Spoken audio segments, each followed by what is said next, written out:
Bullet Train is a crazy action fest of biblical proportions. Cool characters, witty banter, well-choreographed action. It was an enjoyable experience the entire way through. David Leitch, aka the director of Deadpool 2, took the helm of this one and decided to cast the entire A-list of Hollywood. Yes, technically the film is starring Brad Pitt, but if you look at this cast, I'm just gonna read them off to you. Besides my lord and savior Bad Bunny, we got a stellar cast. Tyree Henry, Aaron Taylor-Johnson, Karen Fukuhara, Joey King, Sassy Beats, Andrew Koji, you name it, they're in this movie. Even Percy Jackson, aka Logan Lerman, is making an appearance. But moving forward from the cast, let's talk about how people are feeling about this film. At the moment of me recording this bad boy, the film is set to be poised to make over $30 million at opening weekend, which is solid considering we saw a ton of ads for this. Like, for the past month, we were getting ads for this shit. After mostly positive initial reviews, you can guess that my expectations were sky high, especially since Bad Bunny was coming into movies again. I'm saying again because here goes our trivia of the video. This is officially Bad Bunny's first speaking role in a movie, but he's appeared before in some other blockbusters. And so that is the trivia of the day. Which movie did Bad Bunny make a cameo appearance on?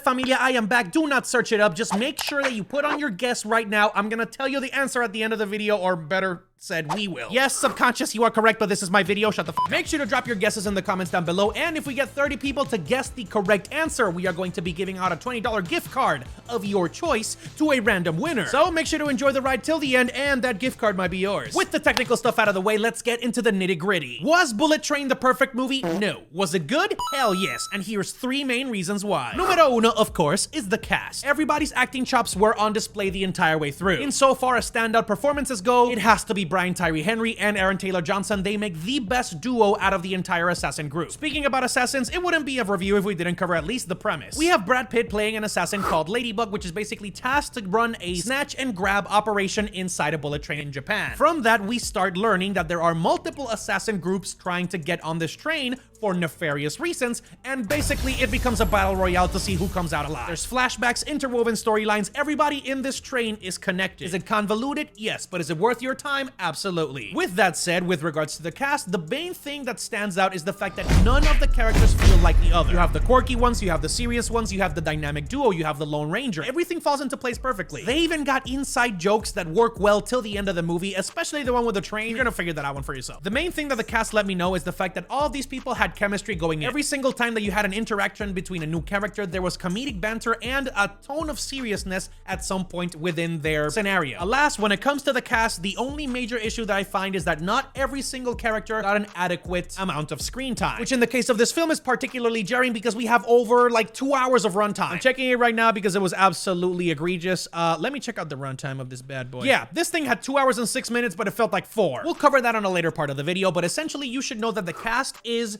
the main driving force of this bad boy. When it comes to the technical area, yes, number 2 is the cinematography. This thing is a stylized action movie similar to the ones that we love from the 80s and 90s, and also some of the 70s. The color grading, the action set pieces, and the camera work are absolutely superb. There's not a lot of shaky cam, so you can essentially see everything that's happening around. You can feel every single punch, and the sound design and the editing makes it feel like you're there in the train. The perfect way for me to describe it is if you were watching a little mix of John Wick and Murder on the Orient Express in terms of cinematic vibe. You definitely get the witty banter and the Deadpool 2 style comedy while they're fighting, but it doesn't detract from focusing on what the actual action set piece is trying to accomplish, which is moving Brad Pitt from one end of the train to the other, and both literally and figuratively when it comes to the story. The music, amazing. The tone, this thing knew exactly what it was going for. It's not particularly over the top campiness, but it does get some moments where you have to suspend your disbelief. Pero número 3, and perhaps the most important part of the entire movie, is the action. I cannot stress this enough. At the moments where you think, damn, this thing is running slow, or this is getting a little bit convoluted, there is a beautiful action set piece similar to one of the early Jackie Chan movies, or transporting that to Enter the Dragon,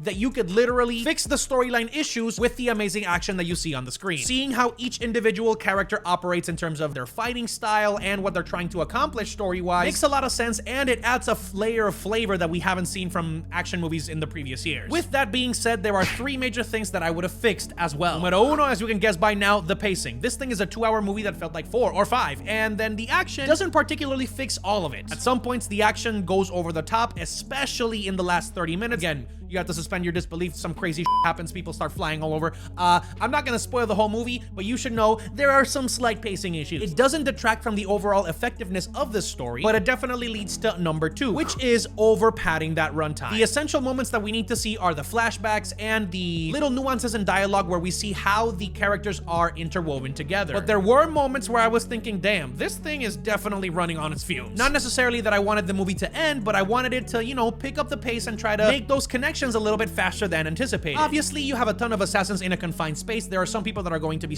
going straight to the Shadow Realm and having a meet and greet with Uncle Iroh. Did I actually just drop a reference to Avatar: The Last Airbender? Yes, I did. Nevertheless, with all that being said, let's talk about how I felt at the end of the movie. The experience, the exhilaration, and the absolute adrenaline rush of this 2-hour fun fest cannot be denied. The key thing that makes this movie great is the chemistry between the actors and how well the action elevates the rest of the cinematography. In terms of the technical stuff, this thing is superb the entire way through, especially with the CGI, which I didn't mention before. It's also great. The moments that broke the immersion were actually in the last 30 minutes of the movie because this thing goes off the rails. With that said, it was a simple story with great characters and amazing action that carried through an amazing experience for everybody on the theater. Is the movie good? Yes. Does it have some flaws that prevent it from being an absolute classic? Also very true. But was it worth the hype, and should you go out and see it in theaters? I think absolutely. After much thought and deliberation, I am going to give this one a...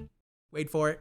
I need to think about this because after my initial review in which I gave it an 8.5, I kind of feel like there are some stuff with the pacing, the overall campiness in the last 30 minutes that although it was super satisfying to see the last plot lines come together, it did take a while to get there. So, okay, we're gonna stop. I'm gonna give it an 8 out of 10. Why? Because I enjoyed it. I love action movies, and even though it wasn't the most elaborate plot ever, I was enthralled and hooked the entire way through. This looks beautiful, the action is great, and the cast is dope. So, it gets the Tropical Joe seal of approval when it comes to rewatchability and an 8 out of 10 rating. Of course, I'm not gonna end the video like that without giving you what you wanted, and the answer is the movie that Bad Bunny made his official first cameo on was, drumroll please, Fast and Furious 9. If you've put Fast and Furious and you didn't know which one it was, I'm gonna give it to you, but yeah, let me know if you got it right in the comments down below. Also, this beautiful review couldn't have been possible without the amazing work of my editor, Gio. He's an absolute mastermind at what he does. So make sure to leave a like if you enjoyed the video, share with your friends, and make sure to subscribe with your notification bells on so you can get instant notice for whenever I go live or whenever I post a video. As always, make sure to crack a smile, just ride the wave, and I'll see you on the next one, bad boys. Blah.